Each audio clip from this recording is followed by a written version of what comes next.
हाँ, तो बच्चों हम आपको पाठ 2 के बारे में जानकारी जो दे रहे थे उसी के अंतर्गत अभिलेखों के बारे में भी आपको जानना है। और चंद्रगुप्त मौर्य के बारे में मैंने बताया था कि 600 ईसा पूर्व से लेकर 6ठी शताब्दी तक के बीच के समाज के अर्थव्यवस्था के बारे में, नगर के बारे में, राज्य के बारे में, यही सब हम आपको समझा रहे थे। तो 600 ईसा पूर्व के और 600 ईसा पूर्व से लेकर 6ठी ईस्वी तक के बीच की राजनीतिक, ये राज्य की अर्थव्यवस्थाएं कैसी थी, भारतीय समाज की अर्थव्यवस्थाएं कैसी थी, ये आपको इस पाठ के अंतर्गत समझाया जा रहा था। नगरों की क्या स्थिति थी, उनके राजाओं की क्या स्थिति थी, किसानों की क्या स्थिति थी। आपको अच्छी तरह समझ में आ गया होगा कि उस समय राजा की स्थिति, जो हमने बताया कि राजा, आपको याद होना चाहिए वैसे कि राजा जो थे उनकी स्थिति अच्छी थी। हमने सब बताया था कि बहुत सी जगहों के राजा अच्छे भी नहीं थे और तमाम बातें। तो मेगास्थनीज, यहाँ पर चंद्रगुप्त मौर्य जो था मौर्य साम्राज्य के संस्थापक थे। इसके बारे में बताया, चंद्रगुप्त मौर्य साम्राज्य के संस्थापक थे। चंद्रगुप्त मौर्य के जाति के संबंध में, उसका जन्म जो हुआ तो उसके जाति के संबंध में भी बड़ा विद्वानों में मतभेद। यहाँ पे हमने बताया जैसे प्रिंसेप और प्रियदर्शी के बारे में बताया कि कौन था। तो प्रिंसेप, जेम्स प्रिंसेप ने प्रियदर्शी के नाम से अशोक को जाना था। ये सब बोलने की चीजें नहीं है। तो वहां पे ये प्राचीन भारत का इतिहास है जिसके तहत 600 ईसा पूर्व से लेकर और 6ठी शताब्दी के बीच के आरंभिक जो है के बीच की अर्थव्यवस्था के बारे में पाठ 2 के अंतर्गत आपको बताया गया। तो यहाँ पे इस पाठ का नाम ही था कि राजा, किसान और नगर। प्रारंभिक राज्य कैसे थे और उनकी अर्थव्यवस्थाएं कैसी थी। हमने कहा षोडश महाजनपद के बारे में भी बताया कि छोटे छोटे जनपद उस समय थे। तो जो 16 जनपदों, बड़े जनपद में जो है परिवर्तित हो गए, ये 16 जनपद के नाम आपको याद भी होना चाहिए। 16 जनपद और उनकी राजधानी, जैसे 16 जनपदों में काशी, कुरु, कौशल, पांचाल, मत्स्य, मल्ल और सुरसेन, वज्जी, अस्मुक, इस तरह से अवंती, और इनकी राजधानी भी अलग अलग नामों से है। तो ये हमें याद करने की चीज है। बच्चों, आपको किताब पढ़ने से भी कुछ जानकारी होगी, कुछ हम समझा देते हैं। तो यहाँ पे आप पहले पाठ 2 में जो सुन रहे थे गुप्तकाल, मौर्यकालीन अर्थव्यवस्था और गुप्तकालीन अर्थव्यवस्था के बारे में। तो गुप्तकालीन अर्थव्यवस्था में जो हम बताए थे कि गुप्तकालीन राजाओं का शासन आर्थिक दृष्टि से समृद्धि एवं संपन्नता का काल था। यहाँ पे गेहूं, धान, गन्ना, जूट, ज्वार, बाजरा आदि की खेती होती थी। सिंचाई की भी व्यवस्था अच्छी थी। तो यहाँ पे गुप्त शासन में, तो वैसे भी गुप्त शासन स्वर्णयुग कहा गया है। पहले आपको बताया कि गुप्त काल स्वर्णयुग कहा गया है। तो स्वर्णयुग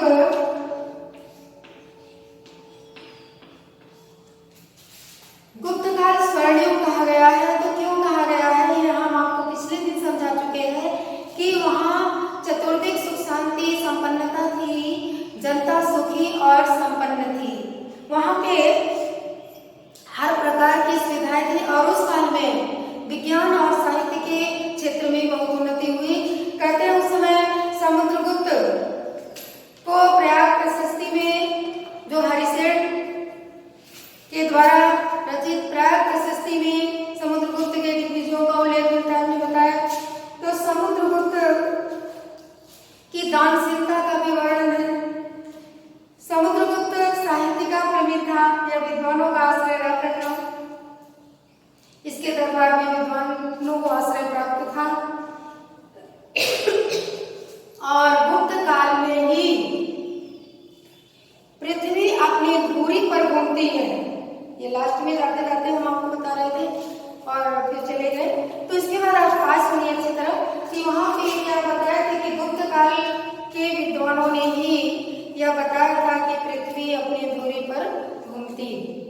पता लगाया था। और गुप्त काल में ही इस बात की वो सूर्य ग्रहण, चंद्र ग्रहण आदि का पता लगाया गया। दशमलव पद्धति की जानकारी इसी काल में शुरू हुई। इस काल में बड़े बड़े विद्वान कवि इसी काल में हुए, जैसे भास, कालिदास आदि, ये सब जो है गुप्त कालीन ही कवि हैं। तो यहाँ पे गुप्त वंश के प्रारंभिक राजा जैसे चंद्रगुप्त प्रथम, समुद्रगुप्त, फिर चंद्रगुप्त द्वितीय के शासन काल में ये अच्छी तरह फला फूला गुप्त काल, और उसके बाद अंतिम शासक योग्य नहीं थे, जिसके कारण जो है गुप्त वंश का पतन भी हो गया। बच्चों, आपको पता होना चाहिए कि हर एक व्यक्ति के जीवन में उत्थान और पतन दोनों आता है। हर वक्त किसी का उत्थान नहीं होता, हर वक्त किसी का पतन नहीं होता। हर एक व्यक्ति के जीवन में, हर एक व्यक्ति के देश में, परिवार में, या आप देखे होंगे कि आपके ही जीवन में हमेशा उत्थान नहीं होता, हमेशा खुशियां नहीं आती। कभी कभी हम पतन के गर्त में चले जाते हैं। उत्थान और पतन इतिहास में हम आपको कहे हैं कि जैसे आप पुरानी इतिहास की परिभाषा सुने हैं कि इतिहास वो सरिता है जिसका जल बहता रहता है, जो मानव के उत्थान पतन का चित्रण करती है। और भी परिभाषाओं को हमने बताया कि इतिहास मनुष्यों के अतीत के कृत्यों का वर्णन करता है। हर एक व्यक्ति के जीवन की बीती हुई कहानी यदि कहीं हम क्रमवाइज लिख देते हैं तो इतिहास ही हो जाता है। लेकिन प्रत्येक व्यक्ति के जीवन की यह सच्चाई होती है कि हमारे जीवन में कभी उत्थान आता है तो कभी पतन आता है। इसी तरह इतिहास में जो बड़े बड़े शासकों और राजाओं के इतिहास की कहानी हम देखते हैं तो उसमें क्या होता है, कभी वहाँ उत्थान दिखाई देता है, कभी पतन दिखाई देता है। तो यहाँ अंतिम शासक जो थे वो अयोग्य निकले, जिसके कारण इसका पतन हुआ, ये पतन के गर्त में चला गया। तो उस समय के हम अभिलेखों के बारे में बता रहे थे। आपने चंद्रगुप्त के बारे में विस्तृत तरह से हमने आपको बताया और सुने होंगे और जान गए होंगे। पहली बात आपको उस दिन प्रबोधि गुप्ता के बारे में हमने बताया, उसको याद रखिएगा, क्योंकि ये सारी चीजें पूछी जाती हैं। तो अभी हम आपको बता रहे थे कि जो क्या कहते हैं कि चंद्रगुप्त के बारे में, फिर समुद्रगुप्त के बारे में, राजा, किसान और नगर, और उस समय छोटे छोटे राज्य, षोडश जनपद के बारे में। फिर ये जनपदों के में एक मगध है जिसका विशेष उल्लेख है, क्योंकि मगध का अपना एक महत्वपूर्ण स्थान है। और उसके बाद मगध के बारे में हमने बहुत कुछ बताया भी था। अभिलेख जो होते हैं मिट्टी के बर्तन, पत्थर या अन्य धातु की सतह पर हुई खुदाई अभिलेख कहलाती है। बच्चों, अभी आप अभिलेख के बारे में नहीं जानते थे, आज ये सुन ले कि अभिलेख क्या होता है। तो मिट्टी के बर्तन, किसी पत्थर या अन्य धातु की सतह पर खुदाई जब करके कुछ लिख देते हैं या कुछ कोई भी चीज, तो क्या कहलाता है, वो अभिलेख कहलाता है। तो अभिलेख अभी आपको अभिलेखों के बारे में बताएंगे।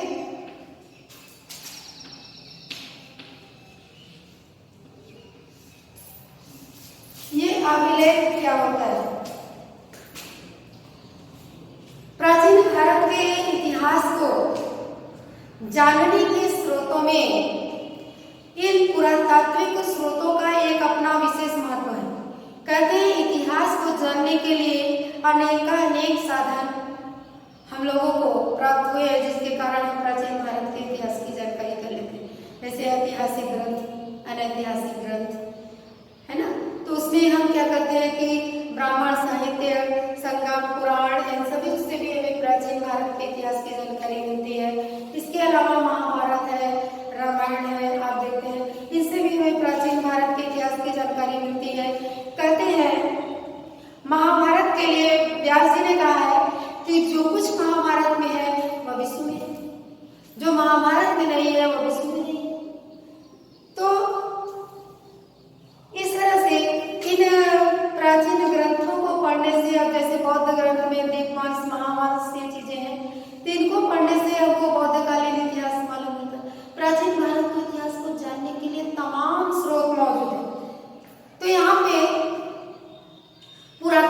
स्रोतों का अपना एक महत्व है। पुरातात्विक स्रोत खुदाई से मिली वस्तुएं, अभिलेख, मुद्राएं, मोहरे। तो यहाँ बच्चों आपको हम बता रहे थे कि अभिलेख क्या होता है। तो अभिलेख मिट्टी के बर्तन, पत्थर या अन्य धातु की सतह पर हुई खुदाई जो है अभिलेख कहलाती है। अभिलेख वो प्रमाण होते हैं जिन पर उस काल के लोगों की उपलब्धियां, क्रियाकलापों का विवरण होता है, जिन पर तिथियां भी अंकित होती हैं। कभी कभी हमें तिथियां भी मिल जाती है वहां। अभिलेख जो है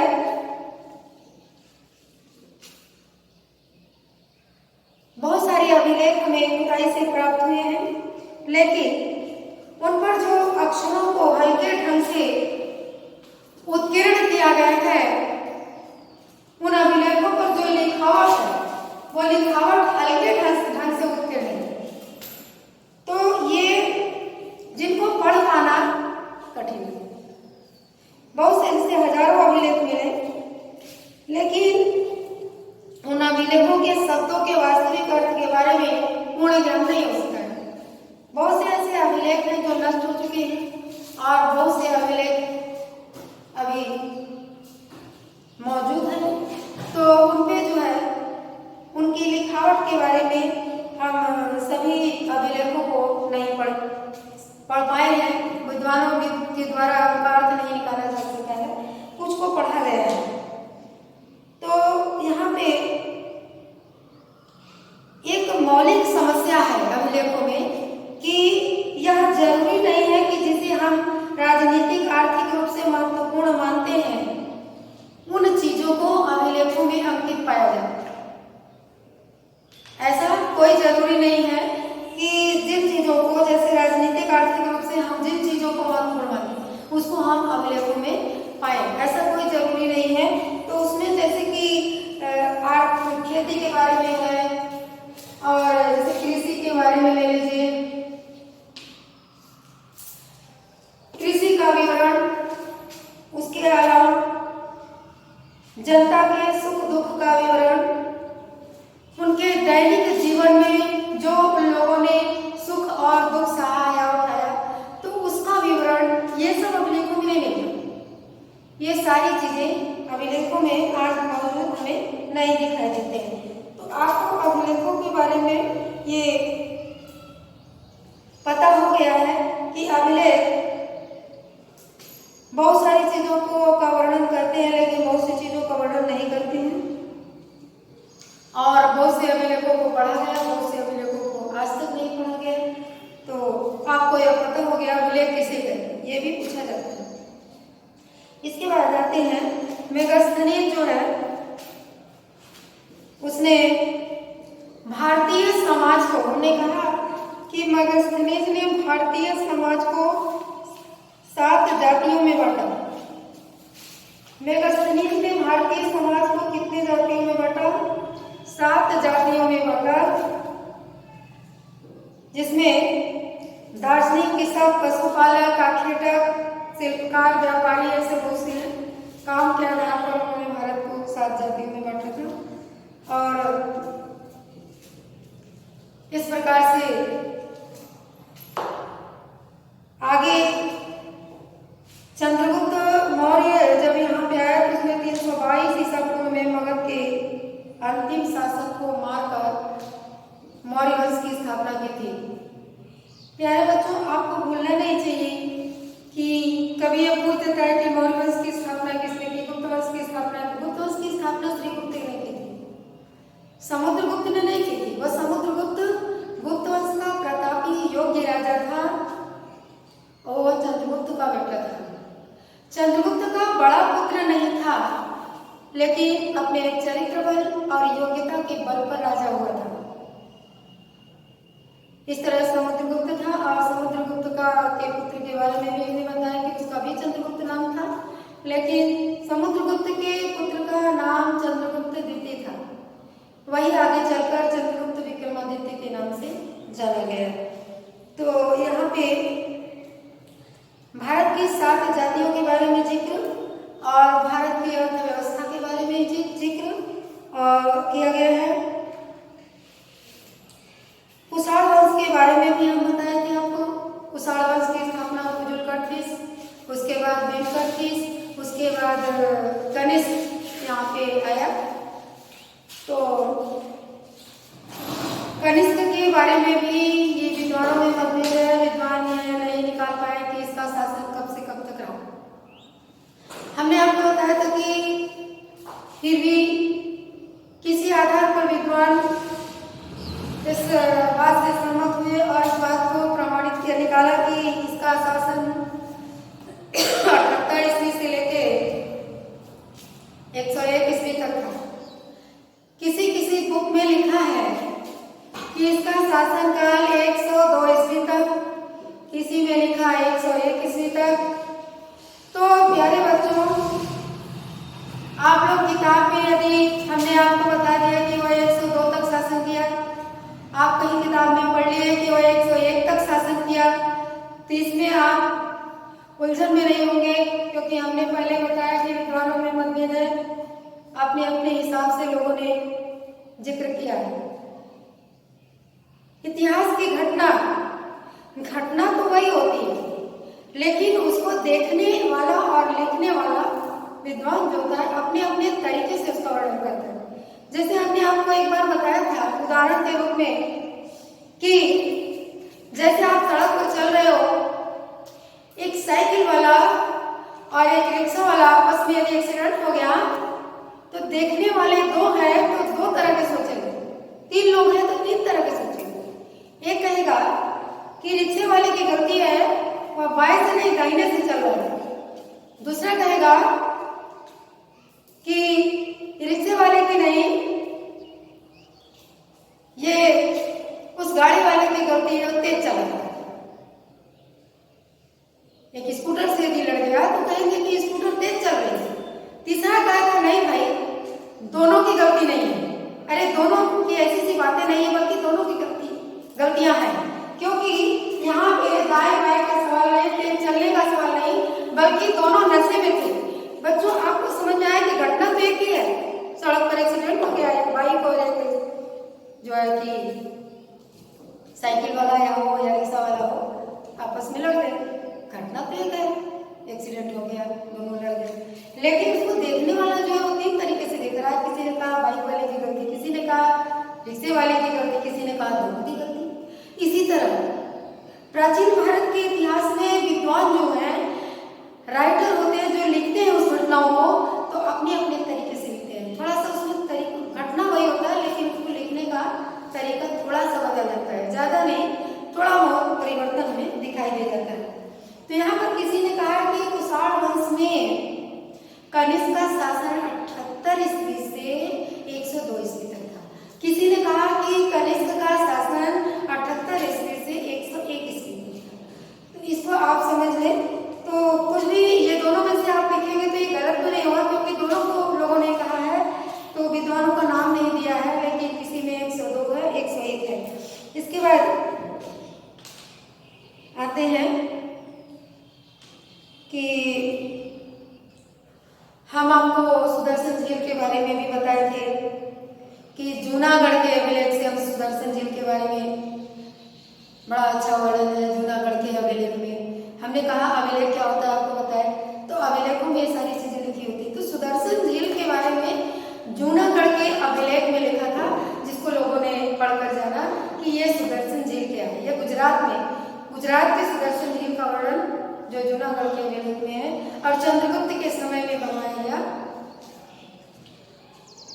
जो भारी वर्षा के कारण कहते हैं जिसका बांध टूट गया, पानी सारा बह गया, लेकिन उसका मंत्री परिषद की स्वीकृति न मिलने से उस समय इसका जीर्णोद्धार नहीं हुआ। लेकिन रुद्रदामन ने जनता से बिना एक पैसा टिकट वो टैक्स लिए अपने पैसे से रुद्रदामन ने इसका जीर्णोद्धार कराया, इस सुदर्शन झील का, और इसको 3 गुना मजबूत बनाया। तो ये भी आप जानते रहे। हमने आपको एक दिन और इसकी चर्चा की थी, तो आपको बताया कि सुदर्शन झील कभी कभी टिप्पणी भी आती है सुदर्शन झील के बारे में, आप क्या जानते हैं, तो आपको ये जानकारी होनी चाहिए। वैसे किताबों में आपके सारी चीजें हैं। तो अभी हम इस बात पर थोड़ा सा चर्चा कर लेते हैं कि आपको कौन सी किताब लेनी है। अभी पाठ तो वही है, चाहे आप साहित्य भवन की पढ़े चाहे विद्या की पढ़े, लेकिन इसके विषय में हम आपको बताएंगे कि कौन सी किताब आपको लेनी है। इसके बाद देखिए कि लोहे का आविष्कार भी हम आपको बताए थे कि 6वीं शताब्दी के पहले ही हो गया था। और गुप्त काल के पतन का मुख्य कारण क्या था? तो गुप्त काल के पतन का मुख्य कारण वेतन के बदले जो भूमिदान की व्यवस्था चली थी, प्रथा चली थी, उसी प्रथा के कारण, भूमिदान प्रथा के कारण ये सामंतों के द्वारा कृषकों का शोषण होने लगा। कृषकों का जब शोषण होने लगा तो इससे जो है गुप्त काल कमजोर पड़ गया और धीरे धीरे पतन की तरफ जाने लगा। ऐसे किसी चीज के पतन का कोई एक ही कारण नहीं होता, तमाम अनेक कारण मौजूद होते हैं जिसके कारण पतन होता है। प्राचीन भारत के इतिहास को जानने के स्रोतों में साहित्यिक स्रोत और पुरातात्विक स्रोत, ये दोनों का अपना महत्वपूर्ण स्थान है। साहित्यिक स्रोतों में तमाम ग्रंथों के माध्यम से, साहित्यिक ग्रंथों के माध्यम से हम प्राचीन भारत के इतिहास की जानकारी करते हैं। पुरातात्विक स्रोतों में अभिलेख, उत्खनन, जो खुदाई से प्राप्त मुहरे, सिक्के, ये सब प्राप्त हुए अभिलेखों से हमें प्राचीन भारत के इतिहास की जानकारी मिलती है। और इसके बाद 16 मार्च जनपद के बारे में भी जरूर पढ़िएगा। और हम इसके बाद चर्चा करते हैं कि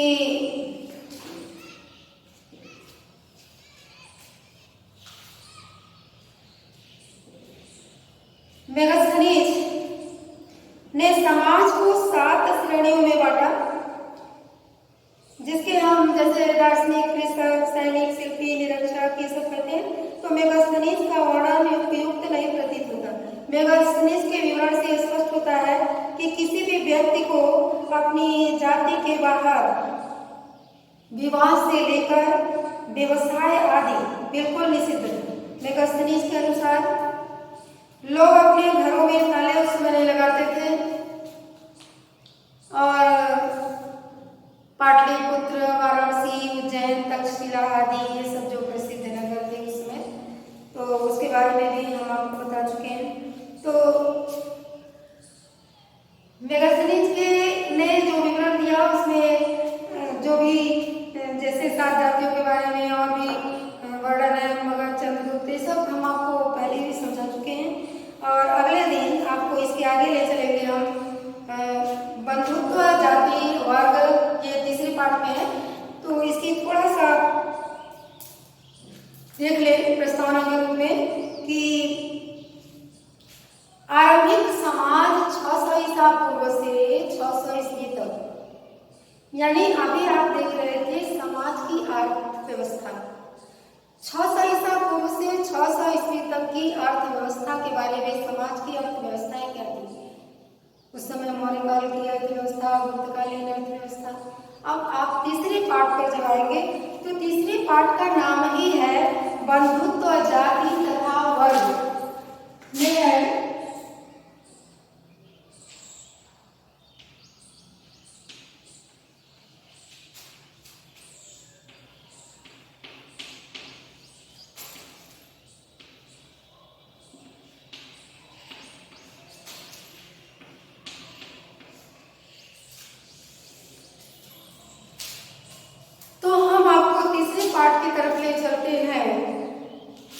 बंधुत्व, जाति तथा वर्ग। आरंभिक समाज 600 ईसा पूर्व से 600 ईस्वी तक। अभी पिछले पार्ट में जो आप पढ़ रहे थे वहां भी 600 ईसा पूर्व से 600 ईस्वी तक के बीच का इतिहास था। तो वो भी उसकी अर्थव्यवस्थाओं के बारे में, आपने उसके नगरों के बारे में, राजाओं के बारे में, किसानों के बारे में कि क्या स्थिति थी, ये सब देखा। कुल मिलाकर भारतीय समाज की अर्थव्यवस्था के बारे में। और अब आप देखेंगे कि समाज के बारे में कि आरंभिक समाज कैसा था। 600 ईसा पूर्व से 600 ईस्वी तक के बीच का समाज कैसा था? तो बंधुत्व जाति तथा वर्ग।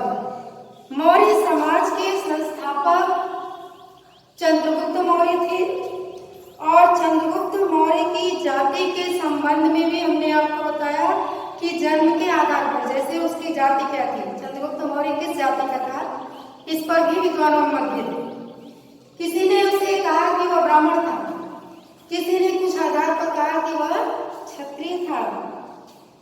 और कतिपय विद्वान जिनका मत ब्राह्मण साहित्य पर अवलंबित आधारित है, उन्होंने चंद्रगुप्त का जन्म के आधार पर चंद्रगुप्त को शूद्र माना।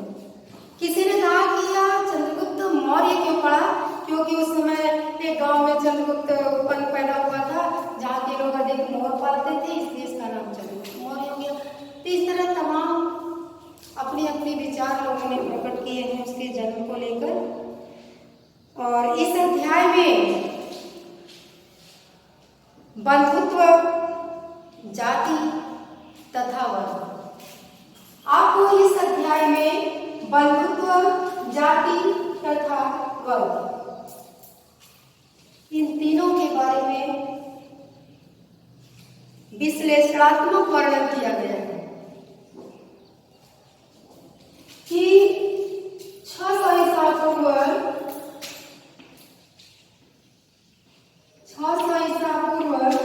से 600 ईस्वी तक के बीच में समाज में बंधुत्व जाति और वर्ग की स्थिति के बारे में, इसमें महाभारत से ज्यादा जिक्र है। तो कहते हैं कि बंधुत्व के विषय में उस समय महाभारत में एक ही कुटुंब के दो बांधवों के बीच की कहानी का वर्णन है। इसमें क्या है कि एक ही कुटुंब के दो परिवारों के बीच, और सभी बंधु बांधव ही हैं, जैसे कौरव और पांडव, ये कौन थे? तो महाभारत की कहानी एक ही कुटुंब के दो परिवारों की कहानी है। महाभारत का 1919 में एक आलोचनात्मक संस्करण तैयार करने का दायित्व विद्वानों ने उठाया और महाभारत में पांडव और कौरव की कहानी का वर्णन है,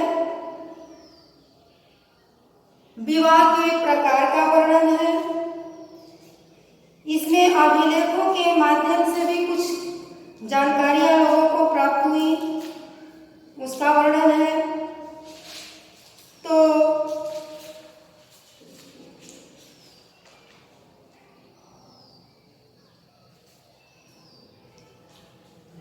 महाभारत में बांधवों के दल जैसे कौरव और पांडव के बीच भूमि एवं सत्ता को लेकर हुए संघर्ष का चित्रण है। इसमें क्या होता है, धृतराष्ट्र जो अंधा था वो और पांडव ये दोनों भाई, लेकिन धृतराष्ट्र के अंधे होने के कारण पांडु राजा हुआ, पांडव के बाद उनके पुत्र, और इस तरह आपस में मतलब जो संघर्ष हुआ वह महाभारत का युद्ध यानी बहुत बड़ा विस्तृत रूप ले लिया। तो यही सब वर्णन है।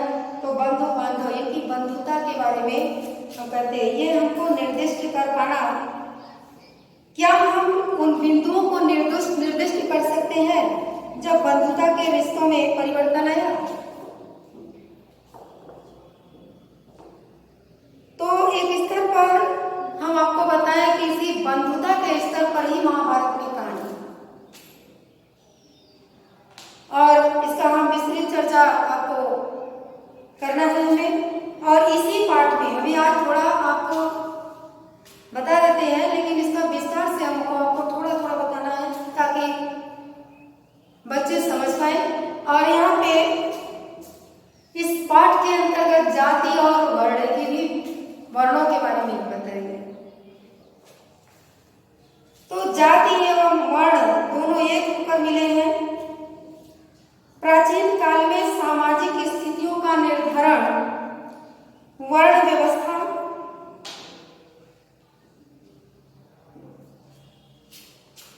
जाति व्यवस्था, ये सारी चीजें थी। तो प्राचीन काल में सामाजिक स्थितियों का निर्धारण वर्ण व्यवस्था के आधार पर होता था। वर्ण व्यवस्था मतलब समाज को 4 वर्गों में बांटा गया था, 4 वर्गों में विभाजित किया गया था, ब्राह्मण, क्षत्रिय, वैश्य और शूद्र। ये बहुत कठिन चीज नहीं है, इसकी चर्चा आप पिछले कक्षाओं में भी पढ़ चुके हैं। तो वहां पे ब्राह्मण का अपना अलग काम था, पर क्षत्रिय का अलग था। कल आप आपको बताते हैं आगे इसके बारे में।